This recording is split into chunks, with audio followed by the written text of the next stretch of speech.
ইসরায়েলের প্রধানমন্ত্রী বেনিয়ামিন নেতানিয়াহুর সঙ্গে মার্কিন প্রেসিডেন্ট ডোনাল্ড ট্রাম্পের সম্পর্কের টানাপোড়েন এবার প্রকাশ্যে। G7 সম্মেলনে কাতারের আমিরের উপস্থিতিতে এক বিস্ফোরক মন্তব্যে ট্রাম্প দাবি করেছেন, তার সমর্থন না থাকলে ইসরায়েলের কোনো অস্তিত্বই থাকত না। অন্য কোনো প্রেসিডেন্ট যা করেননি তিনি ইসরায়েলের জন্য তাই করেছেন উল্লেখ করে ট্রাম্প বলেন, মার্কিন হস্তক্ষেপ না থাকলে বহু আগেই ধ্বংস হয়ে যেত দেশটি।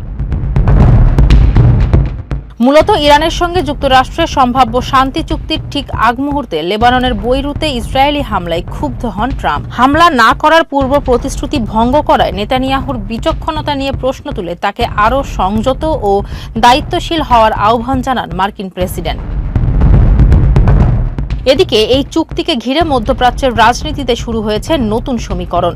ইরানের পররাষ্ট্রমন্ত্রী আব্বাস আরাগচি স্পষ্ট জানিয়েছেন, ওয়াশিংটনের সঙ্গে যে কোনো চুক্তির প্রধান শর্ত হতে হবে লেবাননের দখলকৃত এলাকা থেকে ইসরায়েলি সেনা প্রত্যাহার। তবে মার্কিন প্রশাসন এই শর্তের কথা অস্বীকার করেছে এবং নেতানিয়াহুও সাফ জানিয়ে দিয়েছেন, যতদিন প্রয়োজন ততদিন লেবাননে থাকবে ইসরায়েলি বাহিনী। ফলে ট্রাম্পের চাপ ও ইরানের শর্তের মুখে নেতানিয়াহু শেষ পর্যন্ত কী সিদ্ধান্ত নেন সেটাই এখন দেখার বিষয়।